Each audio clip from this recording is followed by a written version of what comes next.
a los distintos países de América Latina, sobre todo porque nuestras realidades coinciden mucho en algunos temas que hemos estado viendo por ahí. Ayer estuve escuchando casi todas las presentaciones y pues temas de género, temas de pueblos indígenas y un tema muy interesante como el que tocó la doctora Fiorella me llamó la atención porque creo de que en la administración pública debería de impulsarse ese tipo de iniciativas para que tengamos una función pública que vaya enmarcada dentro de un contexto de eficiencia y eficacia para la búsqueda de lo que el ciudadano necesita, que es el bienestar común. Así que muy interesante el tema de la doctora y vamos a estar analizando y tal vez generando algún contacto posteriormente con ella. Cuando me solicitaron el tema de propuesta, pues quise manejarlo de acuerdo a la coyuntura de lo que estamos viviendo actualmente en Guatemala. Si ustedes ven las noticias a nivel internacional, los distintos medios de comunicación están reportando lo que está pasando en el país, producto de una serie de acciones que se están impulsando y que se están tramitando, derivadas del proceso electoral del año 2023, donde los guatemaltecos escogimos quienes van a gobernarnos, escogimos quienes van a representarnos en el Congreso, en el Parlamento centroamericano y también en los distintos gobiernos locales, en las municipalidades. Y pues acá la Corte de Constitucionalidad juega un papel muy importante. Quisiera iniciar pues refiriendo algunos aspectos muy importantes que están contenidos en nuestro ordenamiento constitucional. Nosotros tenemos un sistema de gobierno que se basa en la república mediante un ejercicio democrático y representativo. Esto es importante porque la Constitución lo establece claramente y dentro de los artículos que no pueden entrar en renovación, de hecho, por los procedimientos de reforma, este se incluye. El sistema que tiene el Estado de Guatemala es un sistema republicano y lo señalamos porque nuestra conversación en esta mañana va a girar en torno a ello. Un aspecto muy importante es que la misma Constitución establece un principio fundamental, que quien ejerce función pública de manera directa por un ejercicio de delegación o delegando, pues debe atender al poder soberano, que es el poder que está radicado en el pueblo de Guatemala. Entonces, la Constitución política de Guatemala es muy clara con relación a ese sentido. Es lo que hacemos nosotros los guatemaltecos cuando participamos en elecciones y elegimos a nuestras autoridades. Entonces elegimos, como les indicaba, quién nos va a representar en el organismo legislativo, en el organismo ejecutivo y en el organismo judicial. Lo que estamos haciendo con esto es constituir estos tres poderes de Estado que se manejaban bajo la tesis que en su momento desarrolló Montesquieu y que está inmersa en la mayoría de estados contemporáneos bajo una figura de existencia de poderes u organismos de Estado.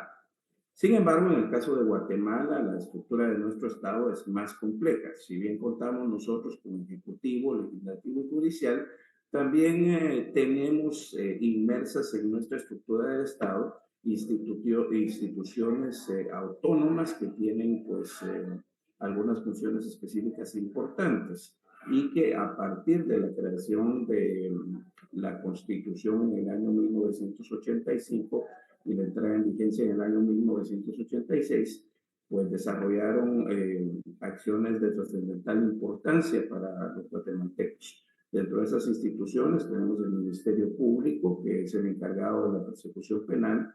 Tenemos al Tribunal Supremo Electoral, que pues tiene la potestad de organizar el proceso electoral.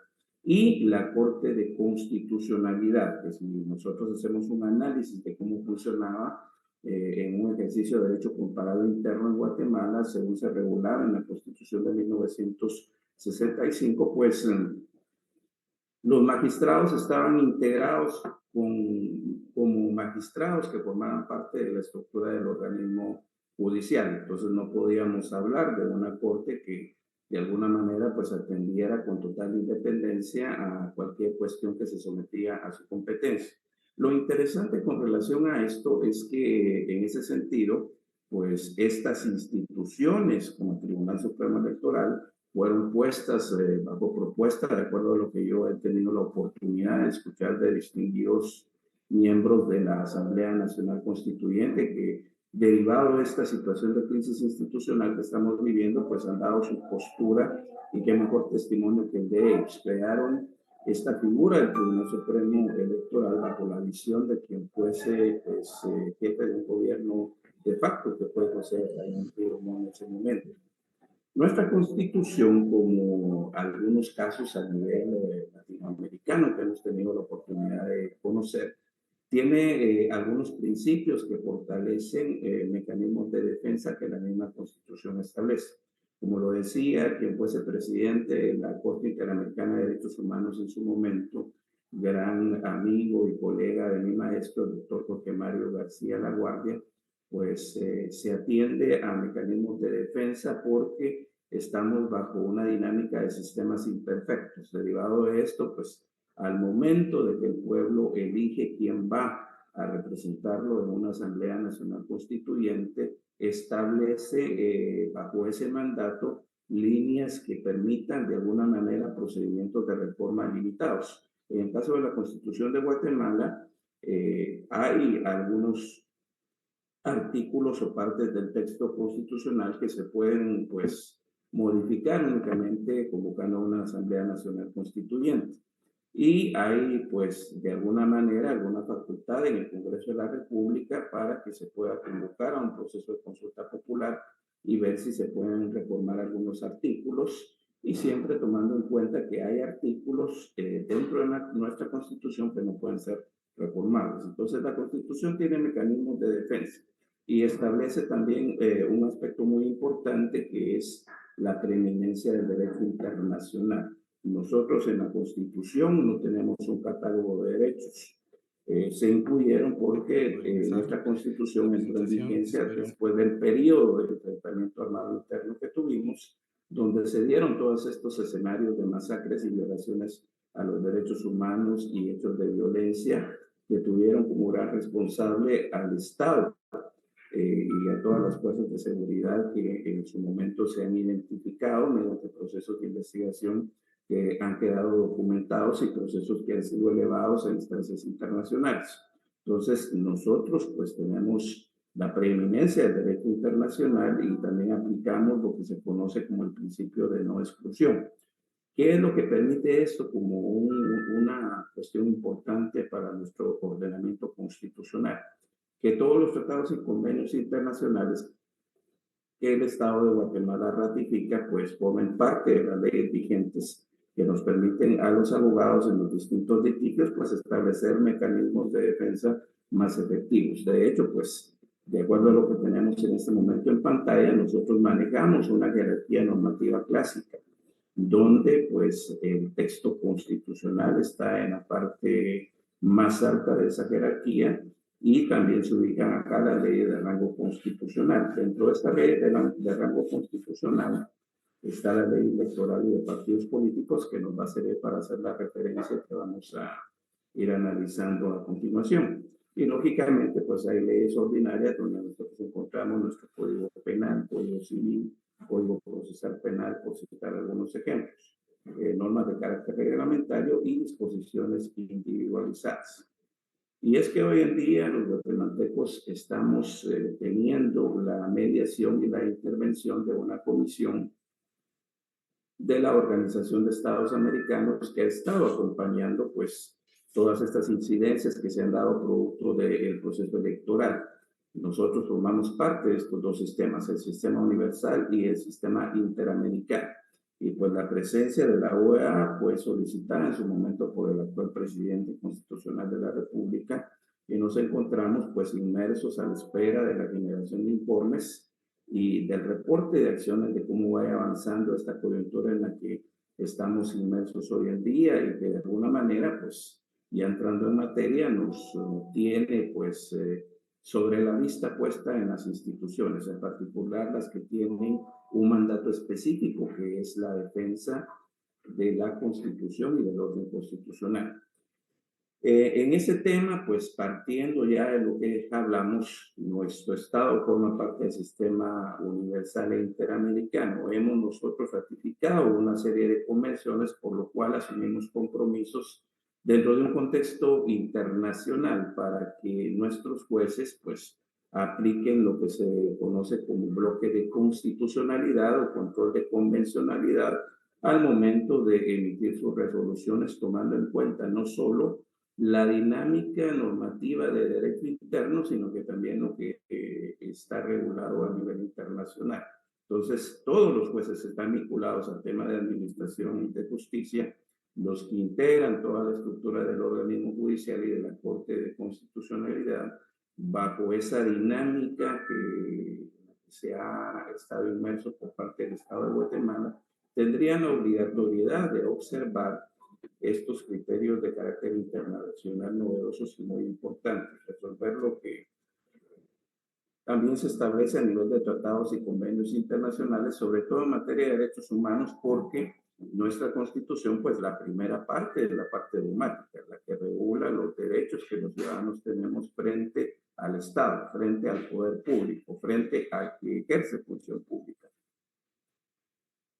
Nosotros, como muchos de nuestros países, contamos con un sistema mixto en cuanto al tema de control constitucional. En este sistema mixto nosotros encontramos competencia para conocer de temas constitucionales en un órgano especializado que es la Corte de Constitucionalidad, que ha desarrollado pues estas acciones en el marco de lo que se conoce como sistema de control constitucional concentrado. También tenemos competencia en otros órganos que forman parte de la estructura del organismo constitucional. Ahí entramos al sistema de control difuso.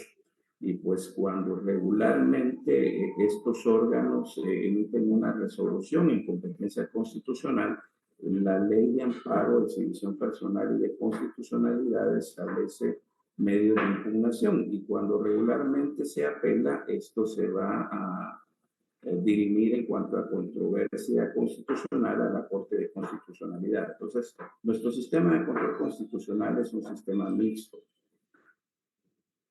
Entrando ya casi en materia concreta, nosotros quisimos hacer una referencia importante, y es que el tema del Alto Tribunal Constitucional ha sido un tema que ha tenido una construcción y una evolución a partir de los años 1900 en nuestra América Latina, Hispanoamérica o Iberoamérica. Sin embargo, en otros países como el sistema europeo ya se tenía pues un avance significativo con relación a este tema.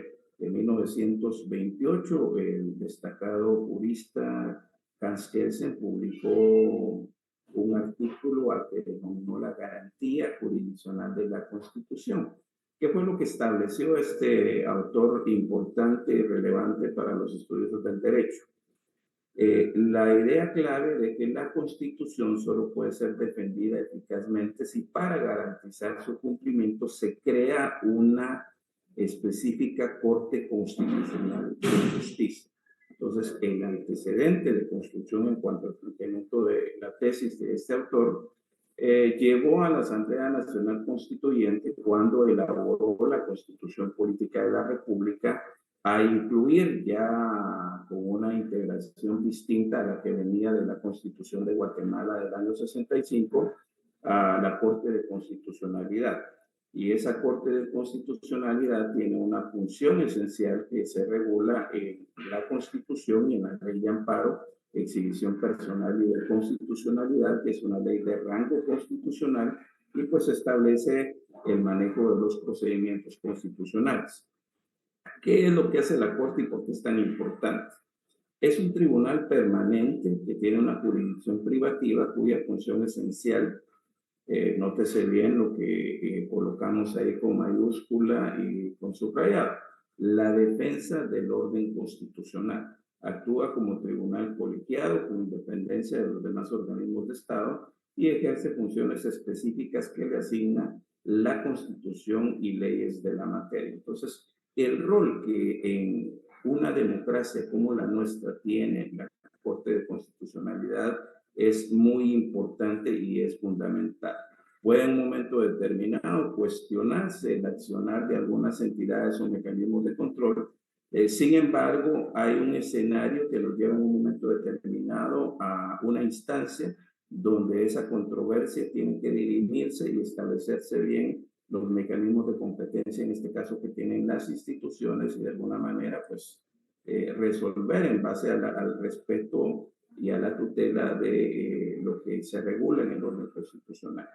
Dentro de los sistemas de interpretación que nos aporta el derecho, pues nosotros como estudiosos de la materia hemos conocido en nuestros procesos de formación, creo que en todas las universidades de los distintos países, que existen diversos sistemas de interpretación: el sistema de interpretación histórico, el sistema literal, gramatical, científico, y pues hay algunos que tienen una regulación específica que tiene que atenderse de forma muy particular. En el caso de Guatemala, la Ley de Amparo, Exhibición Personal y de Constitucionalidad regula un sistema de interpretación específico cuando se trata de dirimir asuntos o controversias de carácter constitucional. Y esta es que las disposiciones se interpretarán en forma extensiva, a manera de procurar la adecuada protección de los derechos humanos y el funcionamiento eficaz de las garantías y la defensa del orden constitucional.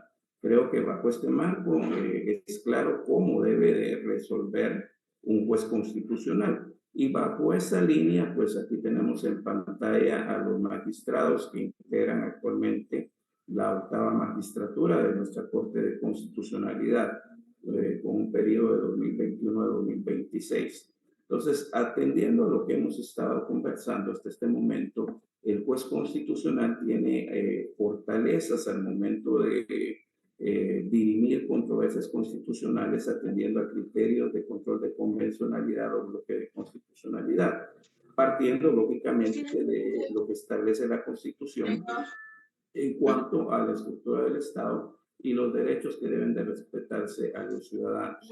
Esto le permite, para fortalecer sus decisiones, realizar una interpretación armoniosa con la Constitución, conciliar razonablemente el principio de supremacía y protección de los derechos humanos, que es muy importante, y otorgar mayor fuerza y seguridad a la ratio decidendi que establece en sus sentencias. Entonces, la emisión de sentencias de la Corte es fundamental en cuanto a atender estos criterios. Y mediante este sistema de interpretación constitucional, estos órganos que tienen competencia para dirimir controversias constitucionales, como lo son la Corte de Constitucionalidad, bajo el trámite de acciones que pueden plantearse de manera directa o mediante la resolución de medios de impugnación, como la apelación, pues sienta una resolución que es vinculante. El organismo judicial, cuando tiene competencia para conocer, por ejemplo, en materia de amparo, y no se da alguna acción de impugnación, pues también establece de alguna manera en sus sentencias decisiones judiciales que deben ser atendidas por la naturaleza vinculante y del entorno jurídico en el que se desarrolla. Entonces ya vimos la importancia que tiene la Corte de Constitucionalidad en Guatemala. Vamos a irnos a hacer un poco de historia, y en el año 1993, tal como está pasando hoy en día, pues los medios de comunicación estaban dando cobertura a una situación que se dio en Guatemala. Por ahí algunos recordarán que se estuvo compartiendo en noticieros, porque en este tiempo pues no teníamos acceso a redes sociales y toda esta dinámica moderna en la que hemos entrado y que también se ha visto inmersa el derecho, pues una acción que tomó quien fue en ese entonces presidente de Guatemala, el ingeniero Jorge Antonio Serrano Elías. Y es que en el ejercicio del poder, de la función pública que estaba desarrollando como gobernante, emitió lo que se conoció como un decreto denominado como normas temporales de gobierno. ¿Qué fue lo que hizo este expresidente al tomar esa acción? Disolvió el Congreso de la República, destituyó a la Corte Suprema de Justicia y asumió poderes legislativos. Estamos hablando en el marco de una acción que se desarrolló estando vigente la Constitución que tenemos actualmente los guatemaltecos. Al momento de hacer los razonamientos, la Corte de Constitucionalidad actuó de oficio. No hubo una cuestión de interposición, y esto es muy relevante de acuerdo al criterio que en su momento los magistrados que integraban la Corte pues emitieron en su sentencia.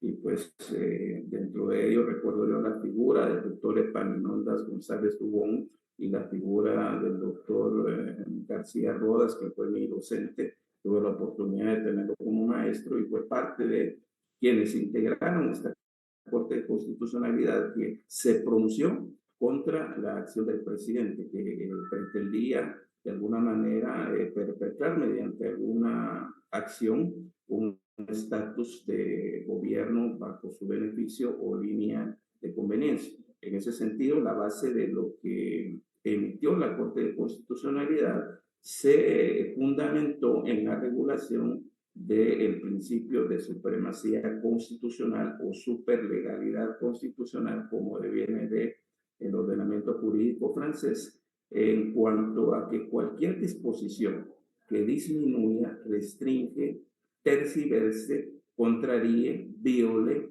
la Constitución es nula de pleno derecho. Entonces, bajo esta regulación del principio de supremacía constitucional, que se establece en el artículo 44, 175 y 204, la Corte dejó bien clara que la acción de querer establecer por parte de un presidente unas normas temporales del Congreso y tomar atribuciones que no le competían porque el marco constitucional es claro, pues emitió su resolución.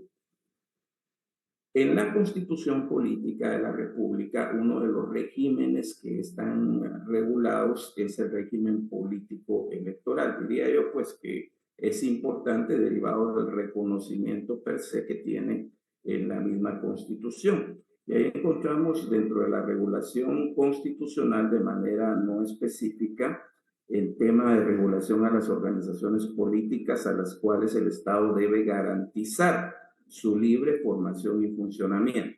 Vamos a hacer referencia de forma especial a este apartado porque vamos a entrar a analizar algunas situaciones que se han dado en el marco de este proceso electoral. Se regula por el reconocimiento de organizaciones políticas a las cuales el Estado debe garantizar su libre formación y funcionamiento. Entonces, el régimen se fortalece con la disposición constitucional de crear una ley de rango constitucional. En Guatemala, las leyes de rango constitucional son elaboradas por la Asamblea Nacional Constituyente. Y en ese sentido, la ley electoral y de partidos políticos regula las funciones y atribuciones del Tribunal Supremo Electoral. En ese sentido, el Tribunal Supremo Electoral actúa por total independencia y es el encargado de organizar pues todo el proceso electoral en Guatemala. Dicho esto, el tribunal, los magistrados que integran actualmente el Tribunal Supremo Electoral, ahí tienen ustedes una fotografía donde podemos ver a los magistrados que están formando parte del Tribunal Supremo Electoral y contra quienes se ha promovido ya una acción de antejuicio para ser investigados por algunas cuestiones que están emergiendo como acusaciones. Entonces, mediante el Acuerdo 1-2023, el Tribunal Supremo Electoral convocó a elecciones generales y a elecciones de diputados al Parlamento Centroamericano. Es aquí donde empieza a darse algunas situaciones que podríamos señalar como incidentes previos a la convocatoria de elecciones. Y por ejemplo, ahorita tenemos en pantalla una referencia en cuanto a una resolución de la Corte de Constitucionalidad, luego del establecimiento de amparos y acciones de apelación, donde se resolvió el 26 de mayo que esta persona que está ahorita en pantalla, que es el señor Carlos Pineda, con el candidato a vicepresidente, pues era el que iba liderando la intención de voto de acuerdo a los estudios y encuestas que se estaban realizando. Esta acción es muy relevante porque derivado de la firmeza de la resolución con la sentencia de la Corte, no solo no pudo participar este binomio presidencial, sino los 1.200 que se postularon por esta organización política denominada Prosperidad Ciudadana no pudieron entrar en la contienda electoral. Tenemos otro caso, que es el caso del Movimiento para la Liberación de los Pueblos, integrado por Telma Cabrera y por Dan Rodas Andrade, quien fungió como procurador de los derechos humanos. La Corte de Constitucionalidad del 2 de mayo emitió sentencia luego de varios procesos de impugnación donde pues no permitió la participación de otro binomio presidencial. Y también tenemos el caso del hijo del expresidente Álvaro Arzú, el señor Roberto Arzú y el señor David Esteban Pineda estaban participando, postulados como presidente y vicepresidente por el partido político Podemos, bajo un argumento de violación a la ley electoral y de partidos políticos. El Tribunal Supremo Electoral emitió resolución que posteriormente pues, la Corte estableció con firmeza y no participó un binomio presidencial más. Derivado de esto, pues se fue al proceso de elecciones y es importante aquí hacer referencia a que hubo un alto índice de voto nulo y también de abstencionismo al momento de participar en este proceso electoral. Sin embargo, al momento de hacer el conteo respectivo, existieron dos opciones por las que los guatemaltecos manifestaron su preferencia. Uno es el caso de Sandra Torres y el otro es el caso de César Bernardo Arévalo de León, postulado por el movimiento Semilla. Este personaje en particular es hijo del expresidente Juan José Arévalo Bermejo. Diría yo, de acuerdo al análisis histórico que se hace de la gestión presidencial, si no es que el mejor presidente por esos cambios estructurales que iniciaron en Guatemala, ahí por el año 1945, hay cuestiones muy relevantes que quedaron producto de ese ejercicio de gobierno. Entonces, el hijo de este expresidente participa con este movimiento que no aparecía en las intenciones de voto de los guatemaltecos, sin embargo, pues hubo una situación de inconformidad con relación a distintas denuncias de corrupción e impunidad que hizo que los guatemaltecos buscaran y catapultaran una opción distinta que representara un voto contra el sistema, producto del hartazgo que hemos tenido por la mala administración que existe del erario público. Y pues tanto él como la candidata a vicepresidente Karen Larissa Herrera Aguilar, quien hay que señalarlo, ha formado parte de el claustro de docentes de la Universidad de San Carlos de Guatemala. Ella es docente titular y es académica, entonces es relevante en ese sentido. Entonces, ¿qué fue lo que pasó cuando se dieron los resultados de este proceso electoral? Se promovieron acciones de amparo y dentro de estas acciones de amparo ya empezamos a ver la orientación de cómo resuelve la Corte de Constitucionalidad en algunos aspectos. Un grupo de partidos políticos, que creo que fueron 9 en total, que no estaban conformes con los resultados que emitió el Tribunal Supremo Electoral, plantearon una acción de amparo. Y dentro de esa acción de amparo, la autoridad impugnada era el Tribunal Supremo Electoral. Entonces tenía competencia para conocer la Corte Suprema de Justicia. Sin embargo, fue planteado como un amparo en vía directa a la Corte de Constitucionalidad y la Corte de Constitucionalidad admitió a trámite el amparo y no lo envió para que lo resolviera o entrara a conocer de una vez la Corte Suprema de Justicia. Entonces, hay pequeños detalles interesantes de analizar. Entonces, ¿qué fue lo que hizo la Corte? Emitió una resolución donde estableció una audiencia de revisión de escrutinios y un nuevo cotejo de actas, situaciones que no están reguladas o no tienen un fundamento dentro de la ley electoral y de partidos políticos y que le competen con exclusividad a los órganos temporales que se integran, que son las juntas de ciudadanos que tienen a su cargo el proceso electoral en Guatemala. Entonces aquí vimos una orientación inicial donde pues en ese sentido no solo se establece una resolución sin tener una competencia establecida de manera directa, sino que se entra de alguna forma a actuar como un legislador negativo, de acuerdo a las tesis de derecho que nosotros hemos estudiado de algunos autores. Entonces, en ese sentido, hubo otro amparo que promovió el Procurador de los Derechos Humanos. Este amparo se promovió en marzo y lo promovió el Defensor del Pueblo, ¿verdad? El Ombudsman guatemalteco. Y lo promovió bajo una línea de que se garantizara el derecho a la libertad, a la seguridad de acción y locomoción dentro del proceso electoral, porque las manifestaciones y bloqueos que vinieron como consecuencia del descontento por estas acciones, pues afectaba el comercio, el trabajo y la educación bajo la línea de argumentación que planteó el procurador. Entonces se planteó en marzo y ya cuando los bloqueos estaban intensos y las personas estaban manifestando, la Corte entra y resuelve este amparo planteado por el procurador. Lo que pasa con esto es que la Corte incluso en su resolución habla de que pueden auxiliarse del Ejército de Guatemala de ser necesario y maneja el tema de uso de armas de fuego que no sean de alto impacto, según señala la resolución. Y yo creo que esto es bastante delicado. Y pues de acuerdo a los cánones de una Corte de Justicia que debe de velar por el bienestar de los ciudadanos, debe de atenderse a esa interpretación extensiva.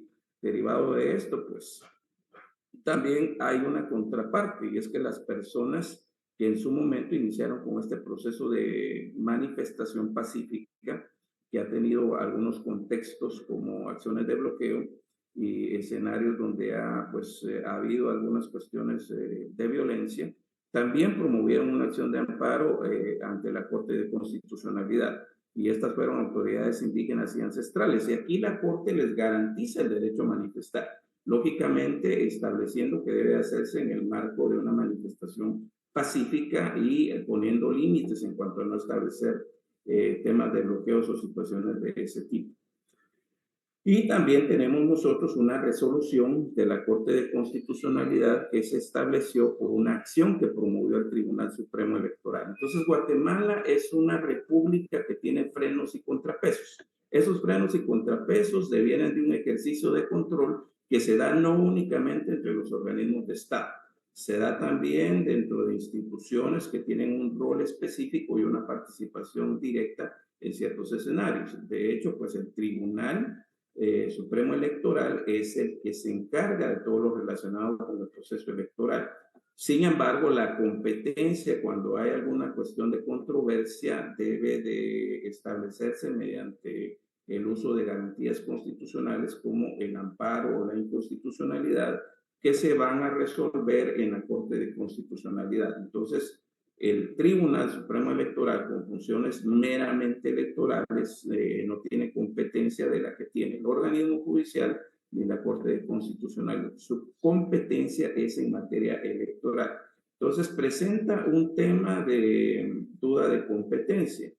Y dentro de esta acción, la obligación del tribunal era accionar derivado que un juez de instancia penal emitió una resolución donde ordenaba la suspensión del partido político que llevó a la presidencia el señor Bernardo Arevalo.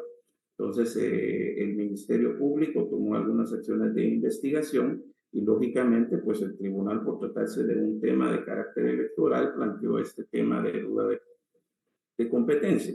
Entonces, los alcances de esta acción pretendían que hubiera ahí un logro hacia la judicatura y el Tribunal Supremo Electoral que no se dio. Ya vamos a finalizar caso.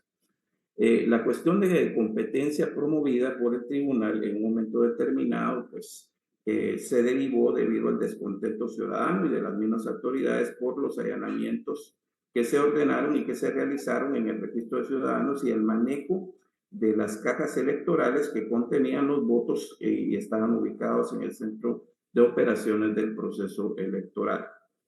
Y pues también un grupo de abogados que, digamos, no tenían alguna vinculación política, plantearon una acción de amparo contra el presidente, algunos ministros de Estado, directores de la policía, el Congreso, contra algunos fiscales del Ministerio Público y un juez que estaba emitiendo estas órdenes, donde se planteaba que debía la Corte de Constitucionalidad en ese sentido, pues, garantizar los resultados del proceso electoral.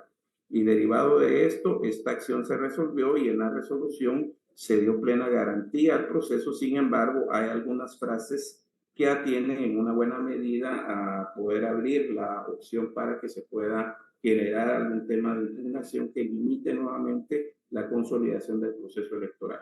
Y por último, quiero mostrar esta fotografía que está acá en pantalla.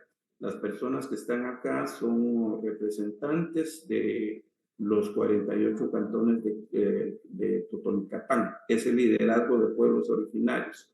Fueron ellos los que iniciaron con estas acciones de manifestación en defensa de la democracia de los guatemaltecos y posteriormente, pues, la gente que vive en la capital se sumó al respaldo y ellos todavía están ahí, más de 20 días de estar manifestando por su inconformidad con estas acciones que se están tomando desde la institucionalidad del Estado. Pues lo dejamos por acá por cuestiones de tiempo y quedo ahí a la espera de comentarios o preguntas. Gracias, doctor Muñoz. Excelente disertación. Doctor, esto es una temática tan interesante, inclusive para nosotros.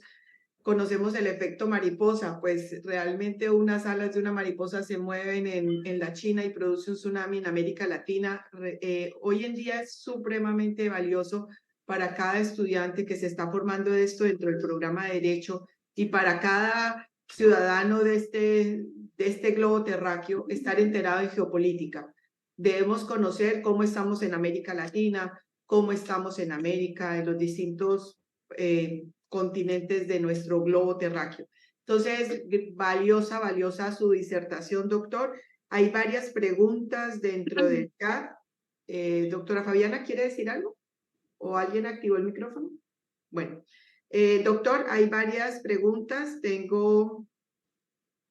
Me permite un segundo, dice, ¿considera que hay legitimidad y legalidad en el actual de la Corte Constitucional ante la crisis política que atraviesa Guatemala?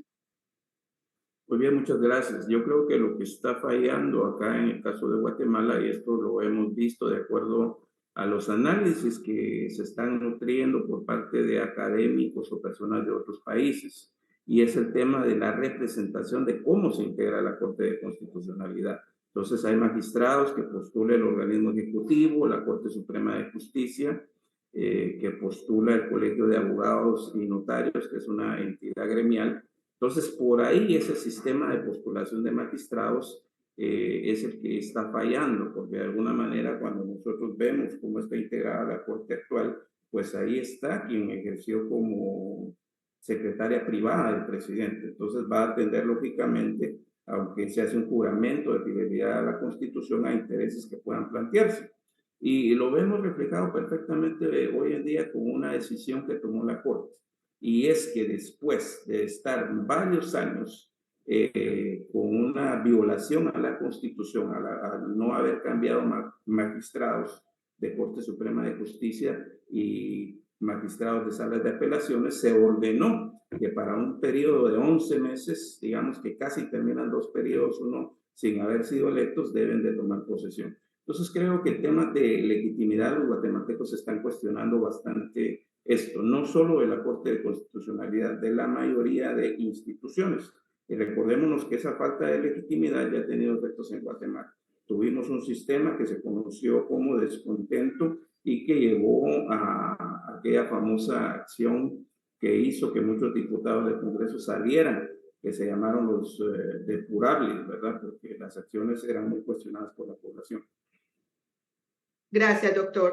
Hay una pregunta también muy relacionada con la anterior. Dice, ¿cómo es vista la Corte Constitucional por la comunidad internacional y la población guatemalteca en esta crisis política que atraviesa Guatemala? ¿Considera que existe una solución jurídica para esta crisis?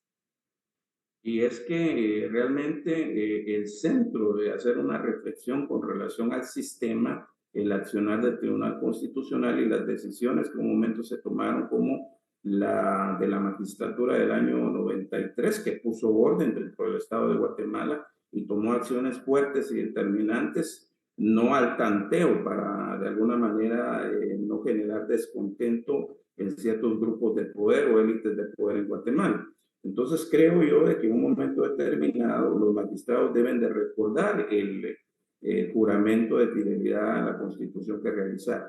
Y a pesar que han sido promovidos por distintos sectores, pues no atender al interés de los sectores, sino al de la ciudadanía, que es el que debe de procurarse al momento de hacer sus resoluciones. En ese sentido, pues me llama la atención que ahorita que estaban emitiendo algunas de sus sentencias tomaban como punto de partida algunas resoluciones del Tribunal Constitucional de República Dominicana y el Tribunal Constitucional Español.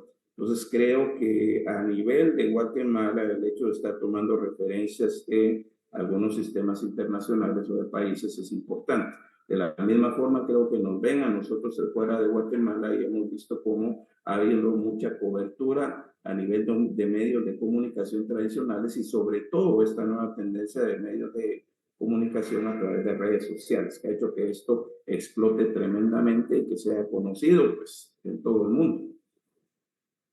Gracias, doctor. De verdad que le agradecemos mucho haber atendido la llamada que le hizo la Red Académica Internacional, conformada por la Barra Mexicana del Colegio de Abogados AC, Federación Argentina de Colegio de Abogados y su Instituto de Estudios Legislativos, Agustín de Hipona, Centro de Estudios SC de México, Centro Universitario del Progreso de la Universidad San Carlos de Guatemala, Centro Universitario Las Américas de Veracruz, México, Universidad Católica Luis Amigó, Centros Regionales Manizales y Montería de Colombia, y la Universidad Veracruzana Facultad de Derecho Xalapa, México.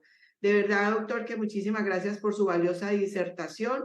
No sé, doctora Fabiana, si usted observa otras preguntas en el chat para dar paso a nuestra siguiente ponente. Está el doctor Carlos Lima alzando la mano. No, solamente agregar un comentario, Sí. que en el chat plantean que es un probablemente se puede generar conflicto de opiniones. Sí. Sí. Bueno, doctor, está el señor Carlos Lima, está levantando la mano. Le damos el uso de la palabra, por favor. Buen día, mis respetables doctores y respetables ponentes. Dios los bendiga con su gran sabiduría y les dé mucho más para enriquecer nuestros conocimientos en un futuro. Y con respecto al doctor ponente, ¿usted cree que en Guatemala se ha perdido la seguridad jurídica en cierto momento, ya que la Corte de Constitucionalidad en determinados momentos ha emitido sentencias? En la coyuntura nacional se ha visto que se emitió sentencia a favor del pueblo en determinado momento, posteriormente en favor del CACIF y después a favor del Estado. Entonces creo que se da alguna violación al artículo 44 que establecía él. Por lo tanto, creo que se ha llegado a un Estado de Derecho fallido. ¿Qué nos comenta usted al respecto de la coyuntura nacional y al estado en el que vivimos? Únicamente, doctora, gracias. Gracias por su valoración, estimado Carlos. Y efectivamente, pues en Guatemala estamos bajo unas condiciones que muchos actores de sociedad civil, por ejemplo, hablan de un Estado fallido. Yo creo que ahí habría que analizar todos los elementos que integran un Estado. Y dentro de todos esos elementos que integran un Estado está la población civil. Como pueblo somos un elemento importante dentro del Estado y no somos nosotros los que estamos mal en ese sentido. Es la gente que está ejerciendo función pública y que está, pues, mediante el ejercicio de delegación de soberanía que nosotros hicimos como Poder Supremo, inmersa en los poderes del Estado y en todos estos organismos que deberían de actuar como medios o mecanismos de control.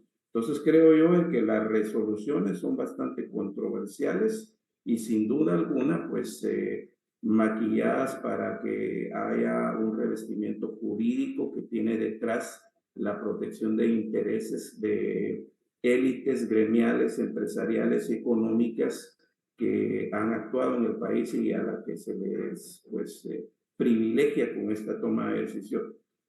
Creo que todo esto ha venido producto de lo que en su momento hizo la Comisión Internacional contra la Impunidad en Guatemala. Entonces se generó un nuevo status quo, se generaron nuevos pactos, nuevos convenios para que no volvieran a darse ese tipo de acciones como las que en su momento impulsó la CICIG. Y claro, la Corte de Constitucionalidad, de acuerdo al análisis de exconstituyentes y académicos, ha entrado en un rol de constituirse como un legislador negativo, cosa que no debería de ser, ¿verdad? Entonces, muy cuestionables algunas resoluciones que han emitido por ahí. Doctor, muchísimas gracias. Yo creo que con esta pregunta damos por terminado esta sesión en este momento, toda vez de que todavía tenemos un ponente.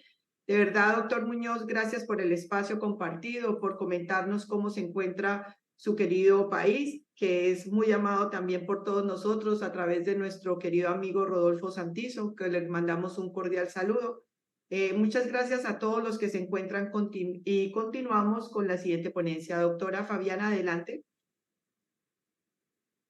Muchas gracias.